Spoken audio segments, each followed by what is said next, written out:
जो उपासक अनन्य चित्त से मेरा स्मरण करता है, मैं उसके लिए सहज हो जाता हूँ, सहज प्राप्त हो जाता हूँ। जिनको लगता है भगवत प्राप्ति बहुत कठिन है, अरे ये तो कहीं ब्रह्म ऋषियों को मिलते हैं, नहीं, ये इतने कृपालु हैं कि बिल्कुल सहज हैं। जो सहज हो जाए तो बहुत जल्दी मिल जाए। कहीं गाय चराने वाले को मिल जाते हैं, कहीं एकदम भोले भाले जिनको ज्ञान ही नहीं है उनको भी मिल जाते हैं। एक बहुत ही भोला नवयुवक था, अढ़िया नाम था उसका। अढ़ाई कहते हैं 2.5 किलो को। पहला आहार उसका 2.5 किलो का ही है, आगे आप श्रद्धा रखें तो और प्लस हो सकता है। लेकिन वो मतलब घर में माता पिता पधार गए तो उसे कोई 2.5 किलो आटे की कौन रोटी बना के दे। थोड़ा जब उसके अंदर चेतना जागृत हुई तो जब कहीं ठौर नहीं मिलती तो संतों का आश्रम मिलता है। एक आश्रम में गए, उन्होंने कहा हमको नौकरी में रख लो, कोई सेवा में रख लो। तुम्हारा नाम क्या है? बोले अढ़ैया। बोले कोई नाम है? बोले गांव के लोग कहते हैं क्योंकि 2.5 किलो हम पाते हैं। तो 2.5 किलो? बोले तौल के 2.5 किलो आटे का जब हम रोटी पाते हैं तब हमारी बाल भोग होता है। आगे कोई श्रद्धा करे खीर पूरी, पर 2.5 किलो अन्न चाहिए। तो कहा यहाँ भंडारा है, तो रोज 2.5 किलो क्या 5 किलो पावे, क्या सेवा कर सकता है? उनका जो आप सेवा बताएंगे सिखाएंगे वो हम कर लेंगे। उनका तुम गाय चलाया करो, गाय। अरे भाई देखो, हमारा वैष्णव सिद्धांत है, तुम गाय चराने जा रहे हो, हम यहां से तुम्हें अमनिया दे दिया करेंगे, जंगल में तुम बनाओ और वहीं ठाकुर जी को भोग लगाओ और पाओ। बिना भोग लगाए पाने का विधान हमारे आश्रम से आपका नहीं बन सकता। बोले हमको तो कुछ आता नहीं भोग लगाना, क्या भोग लगाएं? उनका जब आप बना लीजिएगा, क्योंकि अब यहाँ 2.5 किलो तुम्हारे लिए अलग से बन करके जाए, तुम अपना बनाओ, जो जो चाहो भंडारी से कह दिया दे दिया करो, वहीं लकड़ी बिनो, वहीं बनाओ और गाय चराओ और ठाकुर को भोग लगा के पाओ। जितना मनावे आप पाओ। पहले दिन भोग मिला तो बाटी, गरीब आदमी था, घर से तिरस्कृत था, वो सब जानता था। बाटी ऐसे उपला बीन लिए, बाटी बनाए, 2-4 आलू का भरता बनाया, 2.5 किलो आटे की बाटी। उसने कहा गुरुदेव के ठाकुर आओ भोग लगाओ आके। बड़े बड़े ऋषि मुनि मंत्रों से आवाहन करते रहते हैं, सरकार पधारते नहीं, केवल भाव से भोग लगाते। वो इतने लीला बिहारी प्रभु आ गए, श्री राम जी। अढ़ैया ने आंख खुरप लगी ऐसी तो आंख खोल के देखा, नवीन मेघ कांत अरविंदाक्ष सारंग धनुष धारण किए हुए सामने खड़े। कौन हो आप? राम जी कहते हैं आपने कहा गुरुदेव के ठाकुर आ, तो गुरुदेव तुम्हारे जो है उनके हम ठाकुर जी। सही में आते हो तुम? बोले आए तो गए, हम पाएंगे। बड़ी खुशबू आ रही है आलू के भरता की, तुम्हारी बाटी बनी हुई। और गुरुदेव ने कहा तो भोग लगा के पाना, मतलब आप पाते तो हैं, नहीं सुना है? बोले नहीं नहीं पाते हैं, पर सबका नहीं पाते हैं। आप जैसे भक्त जब पुकारते तो बिल्कुल कुछ नहीं जानता था। इसलिए हम कह रहे बड़े बड़े विद्वान और योगी जन रास्ता देखते रहते हैं। हरिवंश महाप्रभु ने इसीलिए लिखा है, मुनि मन ध्यान धरत नहीं पावत, करत विनोद संग बालक भट।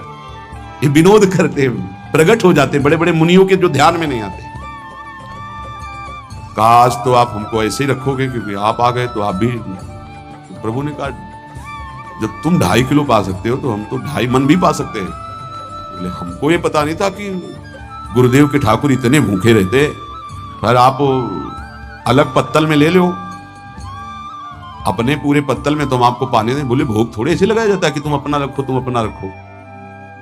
और बोले आंख मूंद कर तुम बैठो, जैसे तुम्हारे गुरुजी भोग लगाते हैं तो आंख मूंद लेते हैं, अब हम पाएंगे तुम्हारा। तो आंख मूंद लिया, चलो भाई पाओ। सोचा एक आध बाटी पा लेंगे, बीच बीच में खोल के देखता जाता भगवान सब चाट। भगवान बड़े करत विनोद संग बालक भट, हरिवंश महाप्रभु कह रहे, करत विनोद संग बालक भट, मुनि मन ध्यान धरत नहीं पावत। आंख खोला, बोला आज हमको भूखे रखोगे? बोले जानते हो तुम्हारे गुरुजी ने क्यों भोग लगाने के लिए कहा? आज एकादशी है, तुम्हारे गुरुजी के यहाँ एकादशी रह जाती है, इसीलिए तुमको अमनिया दिया, वहां बनाया नहीं, और तुम्हें रोज अमनिया देंगे। तुम रोज आओगे, हम बुलाएंगे तो?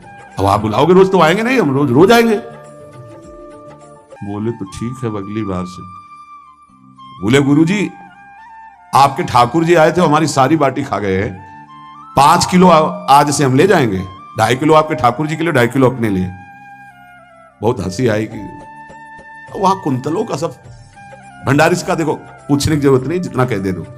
5 किलो के हिसाब से आटा के अनुसार भरता बनाने के लिए आलू वगैरह से सुबह से गाय लेके निकल जाता, जंगल में छोड़ दिए, उपला में ने आग लगाई, बनाया, वो गोले गोले रख करके, तो कोई समय तो लगता नहीं, आग पकी हो तो बहुत सुंदर बाटी बनती। बाटी बनाया, भुरता बना के, पत्तल बड़े बड़े जंगल के से, कहा गुरुदेव के ठाकुर पधारो। आंख खोल के देखा साथ में सिया जी। उसने कहा ये कौन है? बोले हमारी अर्धांगिनी। तो कल क्यों नहीं बताया था आपने कि अर्धांगिनी भी है? ये भी पाती है? बोले हमारे जैसा है।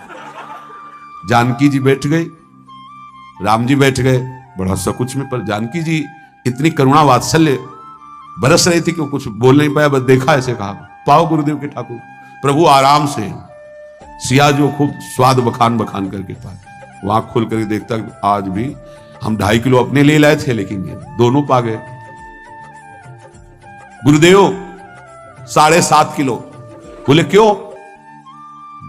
आपके ठाकुर की पत्नी भी है ना? कहां है? तो दोनों आए थे। किसी को विश्वास नहीं हो रहा था। दे दो भाई, अरे गाय को खवाएगा, दे दो, कुछ करेगा, क्या कमी है यहां? 7.5 किलो आटा ले। अब तो समय लगा, 3 बजे तक बाटी बन के तैयार हुई पत्तल में से। गुरुदेव के ठाकुर पधारो। बस उसको बुलाना होता था कि विनोदी प्रभु, साथ में लखन जी, राम जी, सिया जी, लखन। ऐसे देखा, ये कौन है? बोले छोटे भाई। आपके भाई भी है? हाँ है। पहले अब परिवार में कितने लोग हुआ?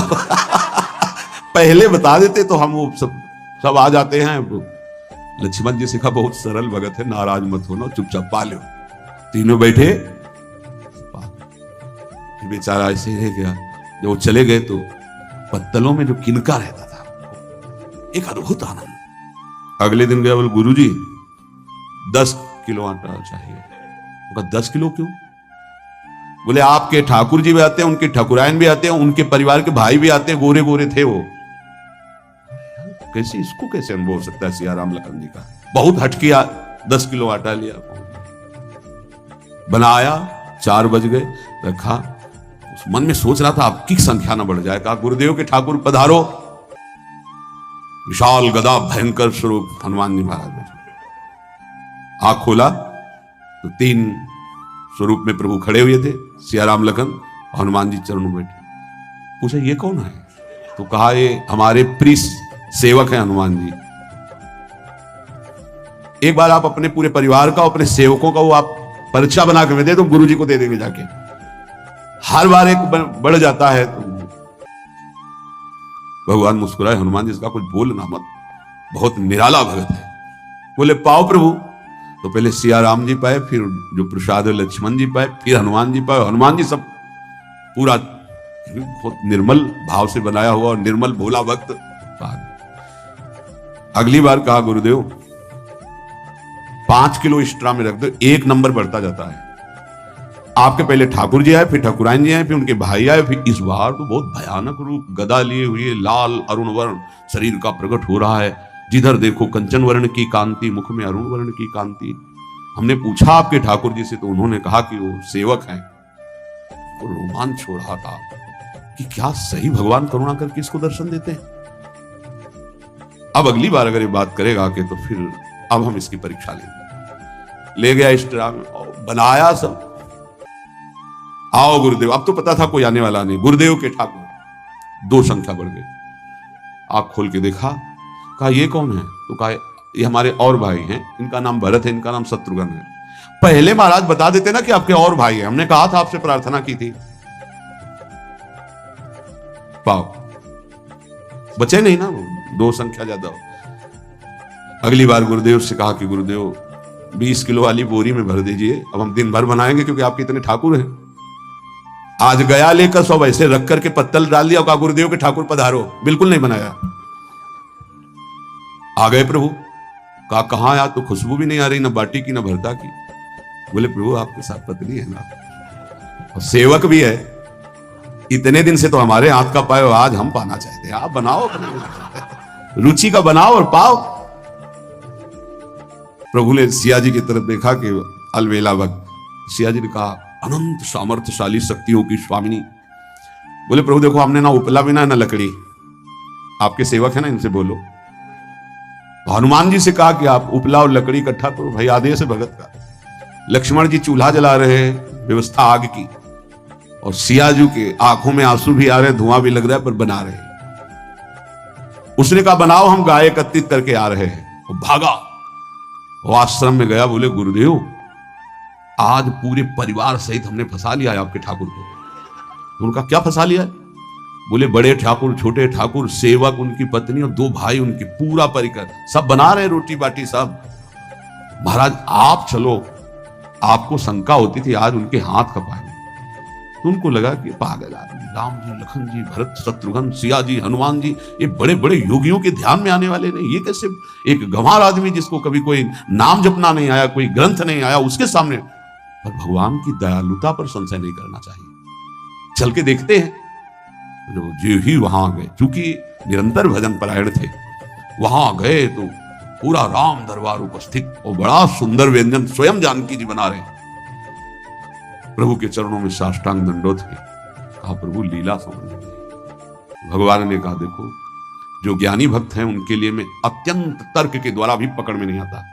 जो विद्वान हैं उनकी विद्वता मुझे छू नहीं सकती, लेकिन जो दीन है और भोले हैं उनके सामने मैं अपने इस दिव्यता, इस महानता को, देखो तुम्हारे इस भक्त की आज्ञा पर हमारा पूरा परिकर लगा हुआ है सेवा। ठाकुर जी की कृपा से जो गुरुदेव का प्रताप, जो ऐसा सौभाग्य मिला, परोसने में दोनों गुरु और शिष्य, पाने में प्रभु। बाद में जब प्रभु ने पा लिया तो जानकी जी ने उच्छिष्टामृत प्रभु का लेके और कहा देख आज तक तू मुझे देख नहीं पाया देखते हुए भी, इसीलिए कृपालु है। एकांत में श्री तुलसीदास जी रोकर प्रार्थना करते हैं, जनक सुता जग जननी जानकी, अतिशय प्रिय करुणा निधान की, ताके जुगपद कमल मनाऊं, जासु कृपा निर्मल मति पाऊं। करुणा निधान प्रभु श्री राम की अतिशय प्राण संजीवनी मूरी, प्राण प्रिय सियाजू की, सीताजू के चरणों की वंदना करता हूं, जिससे प्रभु को पसंद है निर्मल मति, निर्मल मन। उनकी कृपा से मेरा मन निर्मल हो जाए, मति निर्मल हो जाए, तासु कृपा निर्मल मति पाऊं। जीव ही जानकी जी ने अपने कर कमल से उस बालक को पवाया, अढ़ैया को, त्रिगुण माया का मल नष्ट हुआ हो, जो सच्चिदानंद प्रभु का साक्षात्कार निहाल हो गया। कब कौन से गुण पर कैसे जी जाए विश्वास कीजिए, बस आवश्यकता सहज होने की। हमारी स्वामिनी जो सहज है, सहज होने की आवश्यकता है। जिसको ये कि कहां मुझे ऐसा दुर्लभ सौभाग्य, देखो कोई नाम जप उसके अंदर नहीं, कोई पाठ नहीं, कुछ नहीं। गुरुदेव ने कहा कि भोग लगा के पाना है, भगवत साक्षात्कार।